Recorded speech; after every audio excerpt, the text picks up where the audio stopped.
Et surtout, quand on part en Guadeloupe, il ne faut pas se rater. Il faut aller aux bons endroits, avoir de bons conseils et il faut tendre l'oreille aux avis de Jean-Bernard Carrier du guide Lonely Planet. Comment est-ce qu'on aborde la Guadeloupe, Jean-Bernard?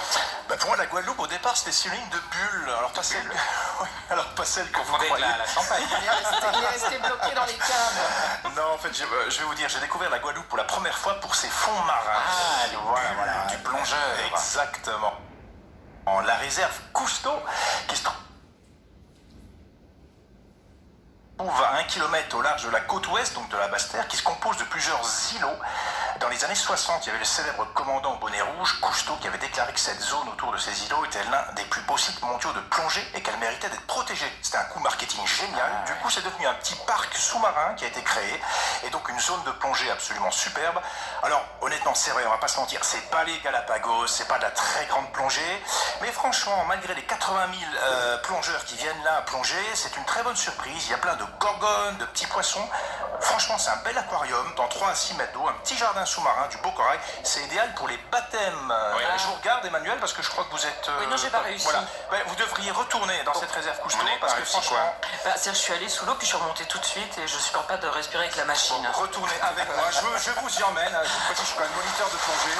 Je vous y emmène. Mais oui, Nathalie, j'ai quelques... Mais quel talent! Mais quel homme!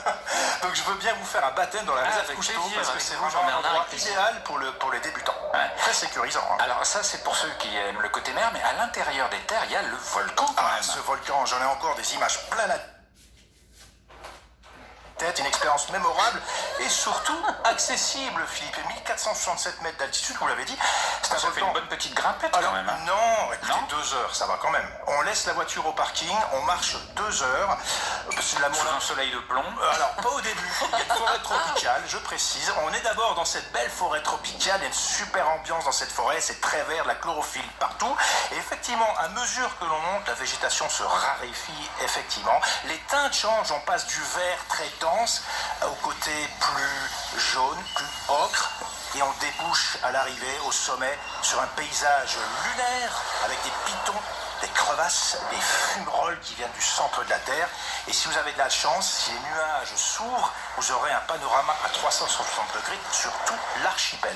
Il y a quand même des nuages 300 jours par an. Il faut avoir un petit peu de chance. On y était là, Jean-Bernard. Mais c'est vrai que c'est souvent sans les nuages. Hein. Faut bien C'est viser. souvent, voilà, c'est vrai. Mais c'est une expérience à vivre. Et franchement, pour aller 3 heures aller-retour, ça vaut le coup d'y passer la demi-journée. Donc la Soufrière, c'est sur Basse-Terre. Et sur Grande-Terre, il y a un endroit que vous recommandez? Il y a un endroit que j'adore. Alors, je pensais que Steve allait en parler parce que c'est pas très loin de chez lui. C'est pas très loin du Mont, qui s'appelle la Pointe des Châteaux. Ah oui, c'est beau ça. C'est à l'extrémité est de l'île. C'est l'équivalent de notre Pointe du Rhin en Bretagne. Vous voyez ce que je veux dire? C'est le Finistère de la Guadeloupe. C'est très sauvage. On laisse son véhicule au parking. On suit un petit sentier qui conduit à Belvédère. Et là, on a une vue magnifique de toute la côte déchiquetée. C'est pas des plages, c'est vraiment une côte très déchiquetée, très sauvage. Et les vagues en furie qui viennent taper contre ce littoral. Voilà. En revanche, c'est pas un Vous lieu pouvez de me refaire baignade. la vague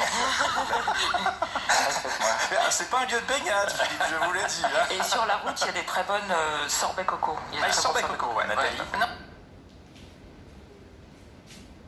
On avait Vulcain, maintenant on a Poséidon. Ah, ouais, Posé, c'est le royaume du dieu de la mer, voilà, c'est ça. Alors, justement, si on veut se baigner, on va où? Alors là, on quitte Basse-Terre et Grande-Terre. Moi, mon coup de cœur, il se trouve sur l'île qui s'appelle la Désirade. elle est bien marquée, elle est nommée. étonnante, C'est vrai celle-là. que ce nom, on a envie de se laisser porter. Et vous savez pourquoi elle s'appelle la Désirade? Ah ben non, vous allez me le dire. C'est parce que, alors je vous le fais de tête, hein, je dirais, c'est approximatif, mais je crois que c'est parce qu'après des mois de navigation, les équipes des découvreurs, donc de Christophe Colomb, n'en pouvaient plus de cette navigation et ils n'ont pas accosté sur les grandes îles de Guadeloupe.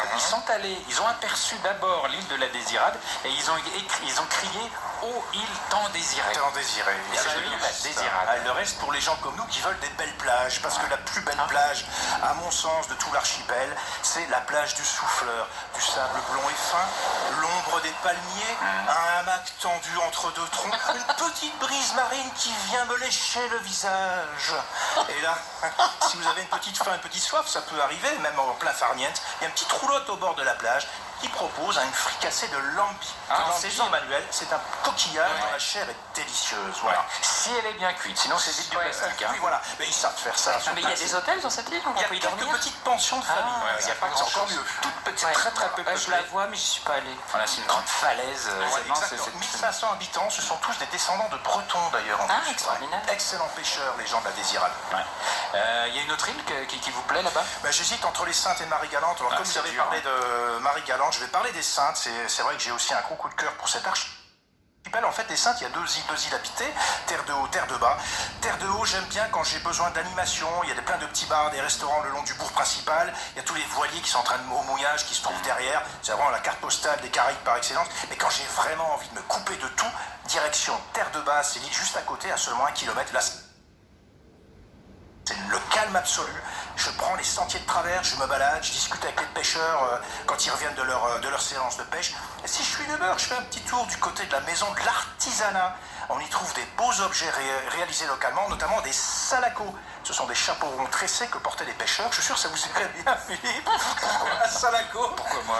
Je sais pas, je me suis dit, pour une prochaine expédition, pour Faut pas rêver, vous mettrez un salaco, après tout. Voilà. Il y a même des casiers de pêche décoratifs, ça serait plutôt pour Emmanuel, ça pour votre prochaine déco dans Et votre puis on bel y mange appartement. les meilleurs acras de toute l'archipel, chez Eugénette. Moi j'ai mangé du très bon poisson aussi. Ah oui, magnifique.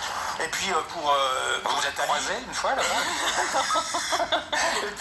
et puis pour Nathalie, j'ai trouvé des beaux objets réalisés avec du bois flotté. Il y a un message subliminal? Pas du tout, pas du tout. C'était pour votre décoration. Je sais pas, il y a Jean-Bernard qui nous rhabille tous aujourd'hui, je ne sais pas ce qui se passe. Bon, on aura peut-être des explications plus tard.